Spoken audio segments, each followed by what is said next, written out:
Hey guys, what is up and welcome back to Wednesdays with Weeby.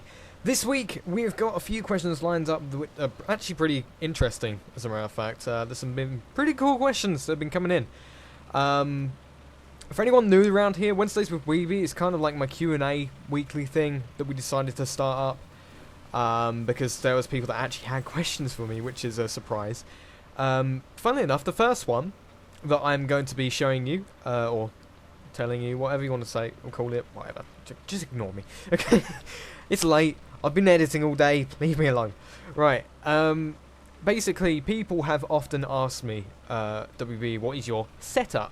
Whether that be gaming setup, computer setup, etc., etc. So, I have decided to show you, and here it is. So, some of you have actually asked or requested to see the setup in my room for my recording and gaming purposes. I might as well actually give you a tour of my room. There's my dog, there, Buster. Get away from me. I've got some of my aircraft that I've made hanging from the ceiling. Hawker Hunter, ME-262, Spitfire, BF-109 G10. Over there is a Gato class submarine. Over here is actually where I create all of my model aircraft. As you can see, there is the one I'm currently working on. The other, a Lancaster. Tiny few more bits to do on that now, and it'll be finished. Some of you that are more, how should we say, observant will notice that this is the exact same camouflage that's on my Lancaster in War Thunder. So yeah, I mean, you can see all the detail and stuff. Can we see some of the detail and stuff inside? I'm gonna have a look. Focus it. Focus. Focus. Jesus Christ. There we go. You can sort of see some of the detail. Oh, and a 3D picture of a Mustang. The car, not the plane. You can't really see it's 3D, but yeah, it's 3D. Over here, I guess we better get over to my actual gaming setup. So, office chair, first of all. Well, I'll tell you what, we'll do stuff that's on the desk first. It's got some of my model aircraft there, Supermarine Spitfire, some die-cast tanks, 177 scale tanks, so that's the M4 Sherman, Panther, King Tiger, Abrams tank, Big Ben model. Got my desktop background there. All my stuff's on it. Second monitor. What else have I got? My Razer Black Widow keyboard right here. My Razer Goliath mouse mat and my Razer Death Adder mouse. What else have I got? I guess I could show you my computer for now. Quite a big computer, considering. It's got red lights on the front and stuff. I'll tell you what, if I'm careful enough, I'll pull it out so you can have a look inside.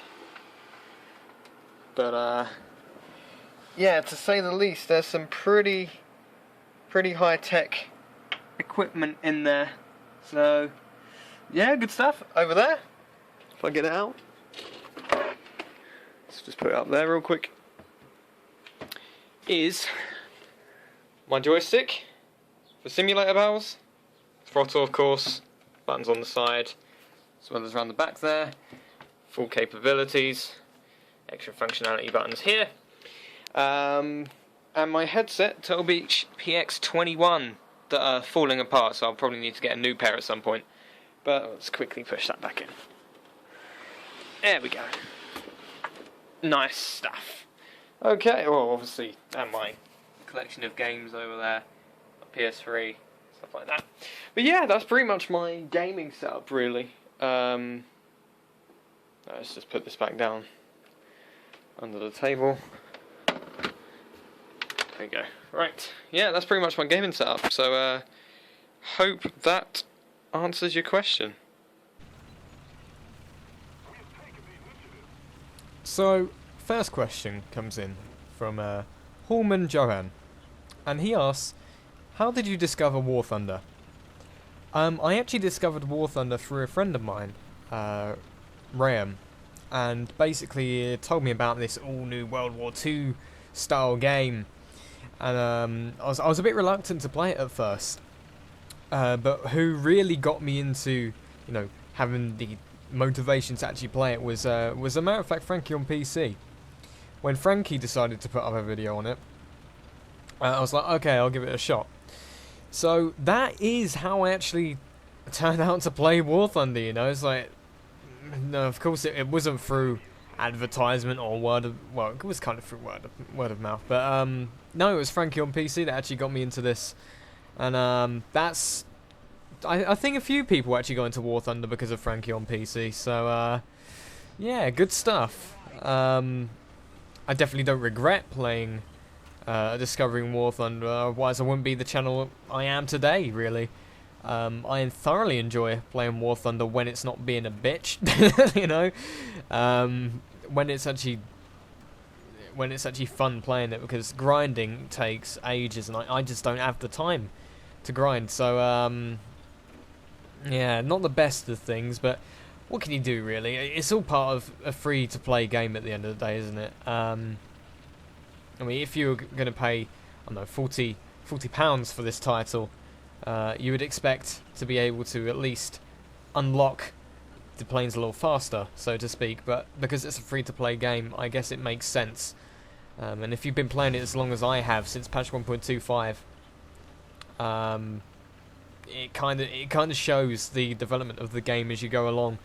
But yeah, that's how I found out about War Thunder, really.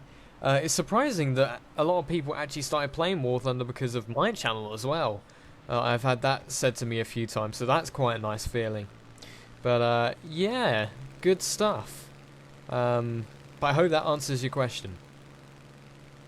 Next one comes in from JesperG0000, and he asks a very, very important question. What is your opinion about reconnaissance aircraft in War Thunder? Do you think they should be added, and how could they be added? Thank you for asking that, Jesper. That's actually a question. That was actually a topic I really am quite interested in War Thunder, due to the fact that technically we've already got a reconnaissance aircraft in the game. It's called an Arado.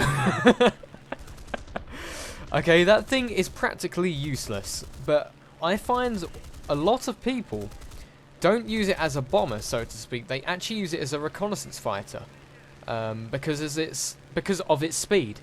It has 2 twin-jet engines, so it's quite a fast aircraft, so to speak.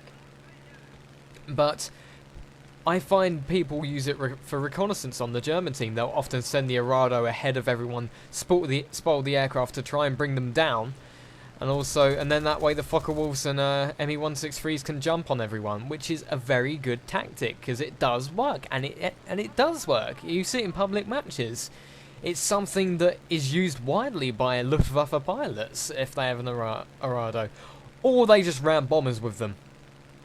That's another tactic they like to use. Because those things are fast now. And the wings are quite strong as well. So they just ram bombers with them sometimes. Because I believe that its repair cost isn't all that high either. So, yeah. Kind of explains a lot of things, really. But yes, I do believe that reconnaissance aircraft should be put into War Thunder. Possibly with an extra view range so that it can spot aircraft from further away or something. To spot for the team or whatever. I'm not entirely sure how that would work, really, but I'm sure that there's a lot of opportunity for reconnaissance aircraft. For instance, stuff like the Western Lysander in the RAF, that was used extensively as a reconnaissance aircraft, and I believe that it would be helpful in realistic and simulator battles. It really would. You could relay the position of enemy aircraft, enemy tanks, enemy ships, anything like that. It could be very useful. So that's how I think it will be implemented. If they will implement it into the game, it will definitely be as that they get points for spotting damage, so to speak, kind of like in the same way that World of Tanks does things. But yeah, we'll see. Cohen Berzina asks, have you ever been outside the British Isles? Yes, I have. As a matter of fact, I've been many places. I've been to America. I've been to Turkey, Greece, Italy. Where else have I been?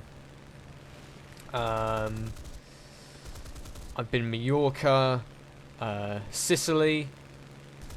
Where else have I been? I've been a few places, but yes, I have been out of the British Isles. Don't just expect me to be, you know, stuck inside here like a, I don't know, like, I do get out and see the world, guys. I don't just stay here. I often each year go on a holiday abroad somewhere. My most memorable one was in a maiden voyage of a ship called the Norwegian Epic back in about 2010, I believe.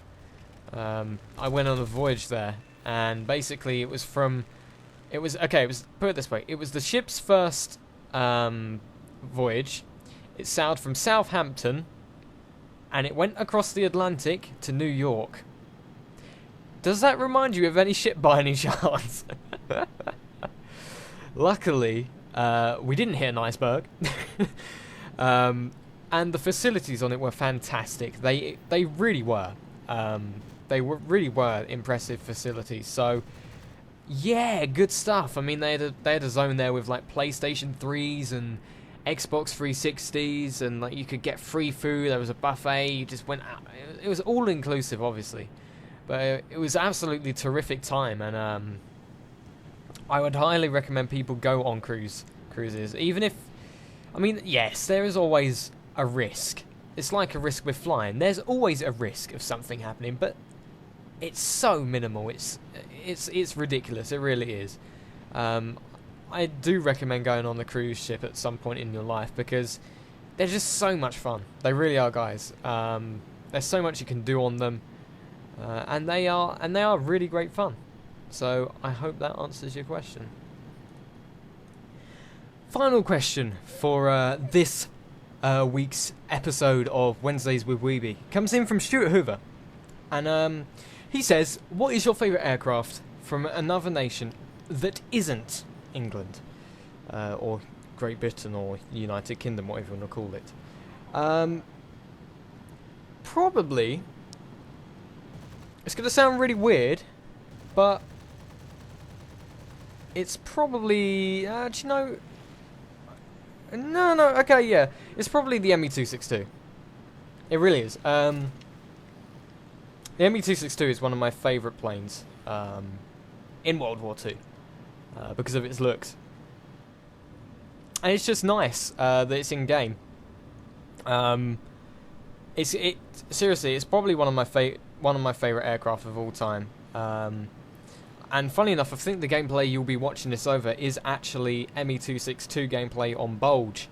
I don't actually have the ME-262, but I can fly it in the missions, so in the single missions file. So yeah, good stuff. That's always fun to be able to fly a jet aircraft that you don't actually have. So yeah, that's all right. I mean, I was having fun shooting down sky trains forever. So yeah, definitely the Messerschmitt ME-262 is something that I absolutely enjoy to bits. It's just a shame that it gets matchmaked against things such as Sabres, although that isn't particularly an issue anymore, due to the fact that the Germans have got a MiG-15 and a Sabre now, and next patch I believe they'll be getting the Horten 229 also. So yeah, really good stuff. It's going to be a great time for Germans in the in future upcoming patches, and I'm sure it's going to be pretty great for Britain as well. From the rumours that have been going around, Britain, they're going to be getting a new Tier 4 premium aircraft, and also a few new jets in the near future. But anyway, guys, I hope you enjoyed. If you did, make sure to click that like button below. Subscribe if you're new around here for more War Thunder content and Wednesdays with Weeby. Thank you for watching, and I guess I will see you in the next episode. Take care, guys. I'll see you next time.